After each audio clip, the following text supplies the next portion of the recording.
For those of you that are new to my channel, my name is Megan. I am a licensed therapist in the state of Arizona. This video is not meant to replace any kind of therapy or to be used as any kind of therapeutic intervention. It is merely for educational and informational purposes only. If you or someone you know is struggling with grief related to pregnancy loss or pregnancy termination, please seek out a provider in your area that specializes in those types of grief. There's no shame in seeking help to walk through these situations. Um, I started specializing in pregnancy loss and with pregnancy termination trauma a few years ago when I saw how much it was such an underserved population. So first, I want to normalize this experience for people, especially related to miscarriage. Um, Miscarriages happen to 1 in 4 women. 1 in 4 women will experience some form of pregnancy loss. And in American society, we treat it as a socially negated loss. We talk about it like it's not important, which is interesting because when we talk about pregnancy termination, there's a lot of passion and disagreement and fervor around that topic. And it is a hot button topic. Um, and we talk about it a lot as being a tragedy or an issue, but we don't talk about miscarriage in the same way. Okay, so involuntary pregnancy termination, pregnancy loss, stillbirth, all of those things happen to 1 in 4 women. Like they're all looped into one group. 1 in 4 women will experience that in her lifetime, but society doesn't talk about them like they're losses. In fact, sometimes society doesn't talk about them at all.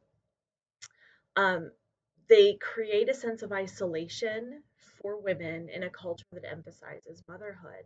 And a lot of women experience shame surrounding the pregnancy loss, like it was something that they had done that made this happen.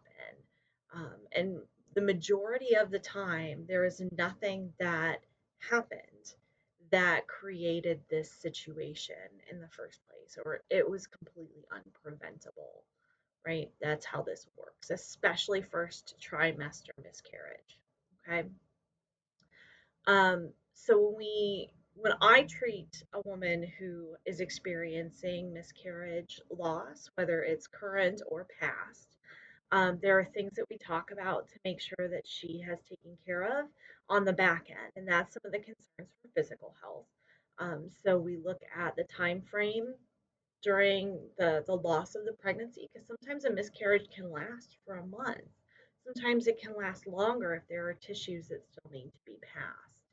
Hormonal imbalances that happen and recorrecting those back to a state of normalcy or homeostasis is something that also plays a part in how somebody can emotionally process the situation. We don't blame hormones, but they influence some of the emotional processing.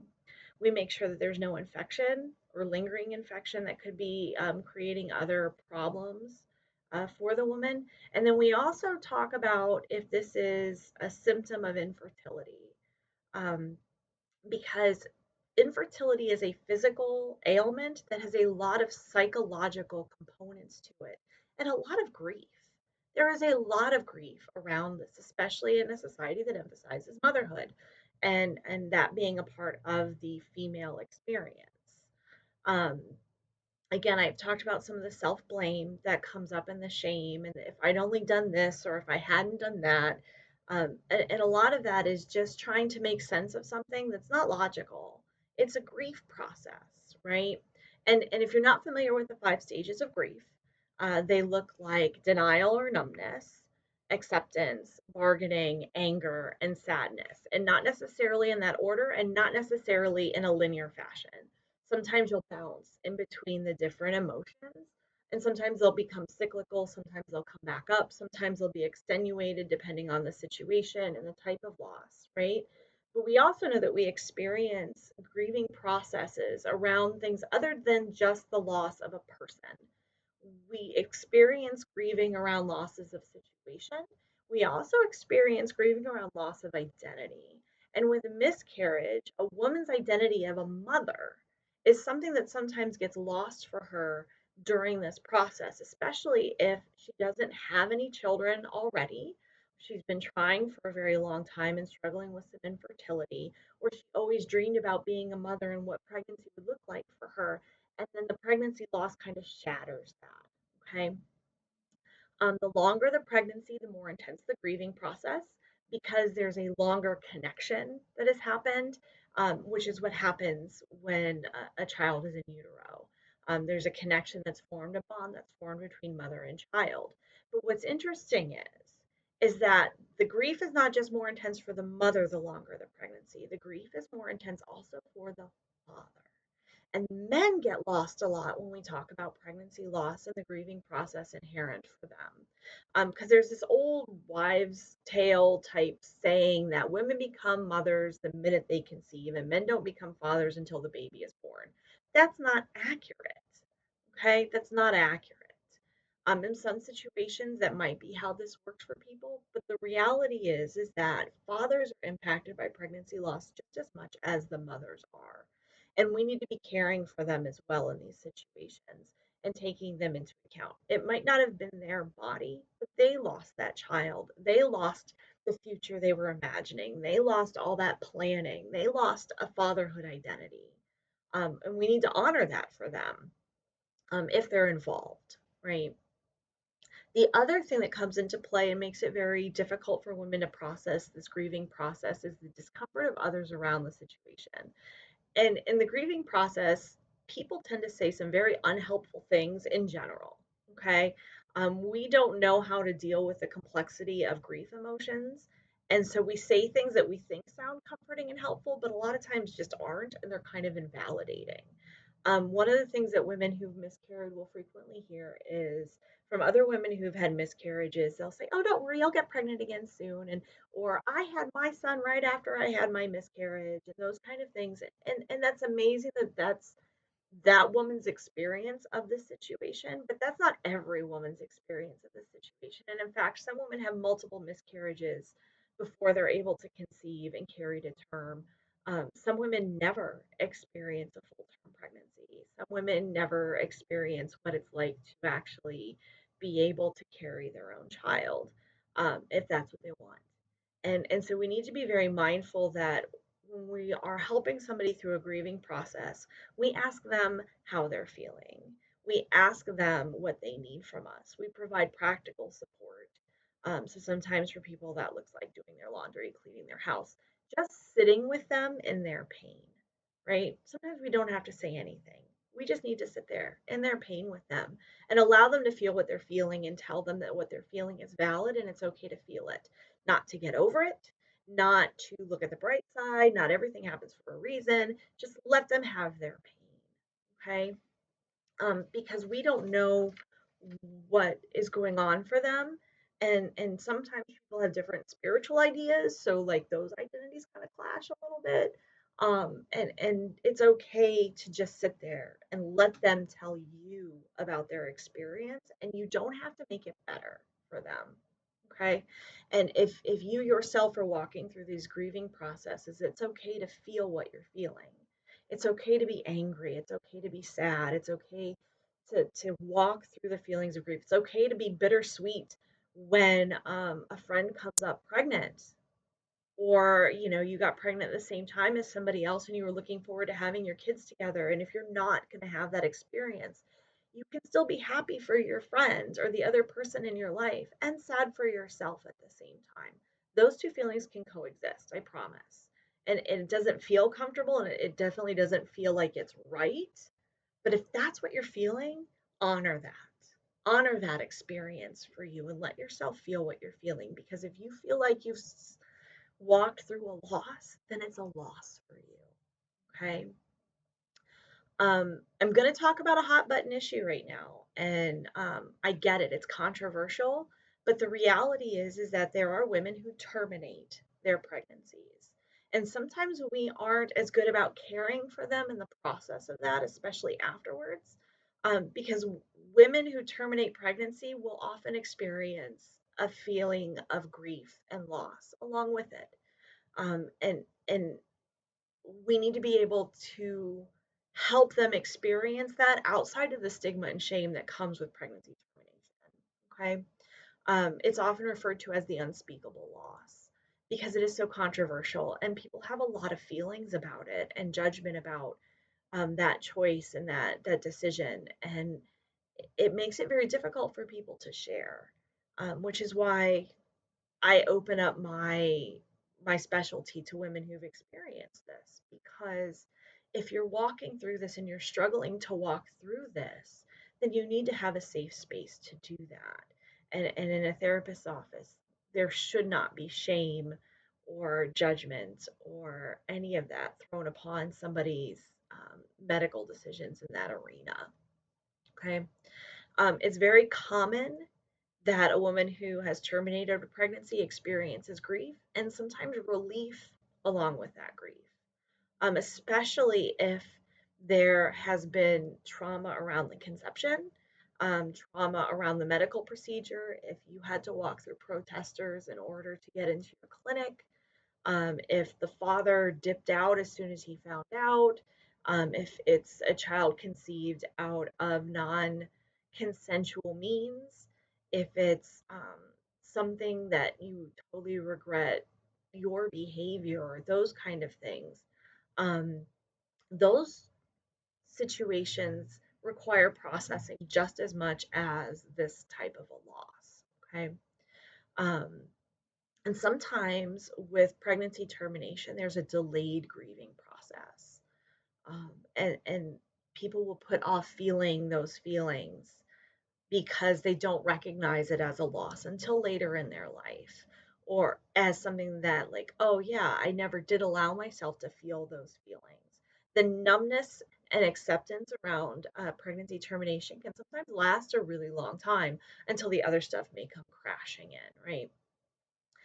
The other piece that makes this a complicated grieving process is based off of somebody's beliefs, values, and then their attachment to the pregnancy, their attachment to identity as mother or person, or attachment to their belief structures, their spiritual structures, those kind of things.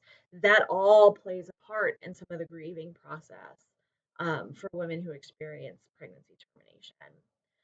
In addition to, just like with miscarriage, there's a physical recovery period that can be problematic and it can be difficult. And depending on the procedure that was done and how it was done, like that process can be kind of traumatic for some people. Okay. And the healing process physically plays a part in how our emotional process goes through, right? Some women will turn around and try to get pregnant again right away in order to replace the child that they terminated because of the extended grief, the complicated grief, feelings of guilt and shame, and all of that that may come up. And that has happened, where women have turned around and done that, and their path is their path. We're not here to judge their path. Our job is to support people we know that have walked through these situations and give them the ability to process them appropriately and treat them like traumas and not like something that it's our job to judge or to make them feel badly about. Okay. Um, the other thing with pregnancy termination, we process through the initial feelings about finding out, thoughts about the embryo. What do you think about that? Did you name it? Did you not name it? Did you start visualizing what it would look like? Like, how do you visualize, and what is your feeling about conception, and what does that mean, and all of those things? Like, we process all of that out because that plays a part. Value systems, belief systems, all of that plays a part, and it's not always a rational brain thing. Sometimes it's an emotional brain thing, and those two things don't always speak the same language. Okay, they don't always talk to each other the same way, and we need to help them get onto the same page with this stuff. Okay. So the way that I help people walk through complicated, well, any grieving process, but particularly complicated grief, is we work through the tasks of mourning. And this is laid out by a therapist with the last name of Warden, Worden, and it's his model. And we know what the stages of grief are. Now we have to work on how do we process through them? Okay, how do we move through them in order to find some healing and some acceptance and to be prepared when they come rolling back around again? So, the first step is to accept the reality of the loss. Um, that means that we need to stop having people deny the meaning of the loss for them, especially in pregnancy loss and termination situations. If they are in a state of denial about what the loss actually means, we need to get them to a place where they can accept that it is a loss for them, if it is a loss for them. If they're conflicted, then we work on that too. The second is the second step is that we process the pain of the grief. Typically, when people experience any kind of grieving process, they want to kind of cut off those feelings and deny the pain. I don't want to feel it, it's uncomfortable. So we have to process the pain that comes with it. And sometimes it manifests in physical symptoms. It's not just emotional, overtly emotional symptoms. Sometimes it's very somatic.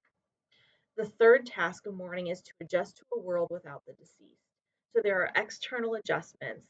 So this is how the loss is affecting one's functioning in the world. Okay. And the other is the internal adjustments, the sense of self, the sense of identity, how I'm processing this. What does this mean for me? And then spiritual adjustments related to beliefs, values, and assumptions about the world that a person holds. Okay, so spiritual doesn't necessarily mean religious. Spiritual just means the other things that come into play for us as human beings. Okay, and then the fourth is to find an enduring connection with the deceased in the midst of embarking on a new life. So this is moving forward, finding an appropriate place for the loss in your emotional life. Okay.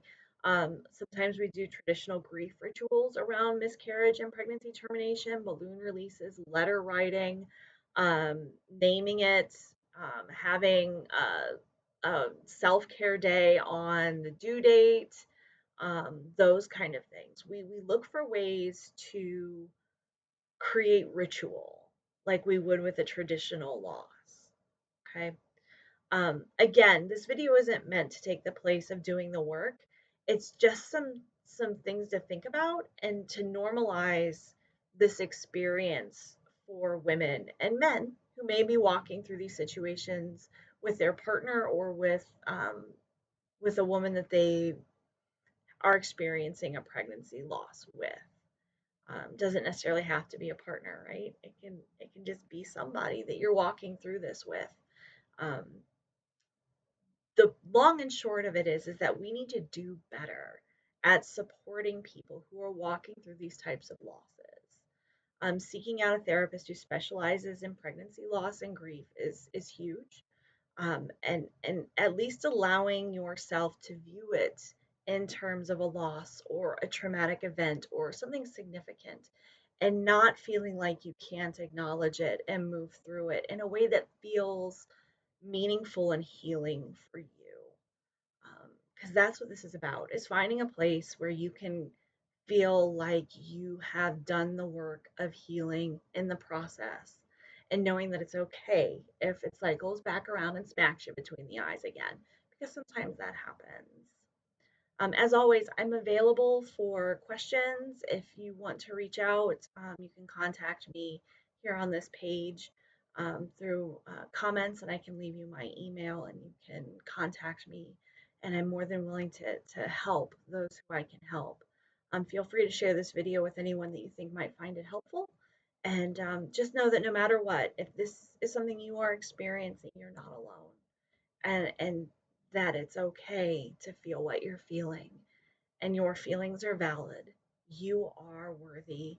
You are amazing, and it will pass. It just takes time.